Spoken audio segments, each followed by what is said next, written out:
के लोगों से गला मिलाए लगे थे जाकर के। और मुझे याद है जब उसका परिवार का बेटा डीएम आवास में धरना दे रहा था ठंड में, उसके पूरे कपड़े उतरवा करके पुलिस ने पीटा था, उसको मारा था। उत्तर प्रदेश के लोग वो घटना भी नहीं भूलेंगे कि जहां पे एक आईपीएस ने एक ब्राह्मण परिवार की जान ले ली थी। आईपीएस उत्तर प्रदेश नहीं रह पा रहा था, भगोड़ा बन गया था, अंतोगत्वा उसको जेल जाना पड़ा। तो बीजेपी के लोगों से मेरी यही सलाह है, बहुत छोटे लोग हैं, किसी के दुख में चश्मा लगा करके तुम दुख प्रकट करना चाहते हो, वो भी गलत है। घटना ये भी गलत है। अगर ये सवाल आप पूछते हो मासूमों के लिए, मासूमों की कभी जान नहीं जाती। अगर प्रेम यादव की जान न गई होती तो प्रेम यादव की जान नहीं जाती तो किसी मासूम किसी की जान नहीं जाती। आखिरकार सरकार क्यों इस बात को छिपाना चाहती है कि प्रेम यादव को बुला करके मारा, और किसने मारा, धारदार से कैसे मारा।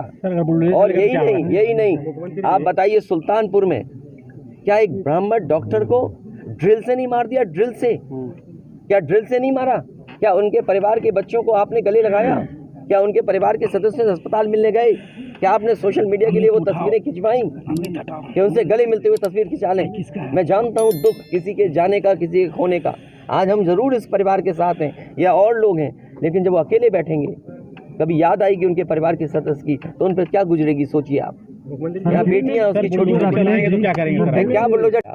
जो बात मुझे समझ में आई कि वो परिवार नहीं मिलना चाहता है, ये उसकी भावना है और उसको उसकी बेटे की भावना नहीं हो सकता हो। कुछ ऐसे नेता हैं जो उसको समझा रहे होंगे कि तुम मत मिलना, तुम उनको नीचा दिखा दो, अपमानित कर दो।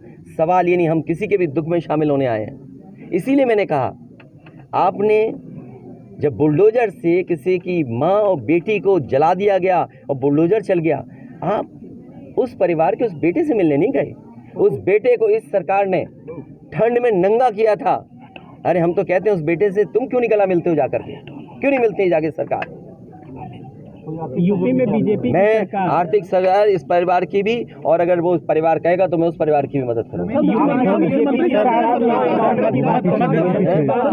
अच्छा ये क्या है सबका साथ, ये बेटा क्या जानेगा।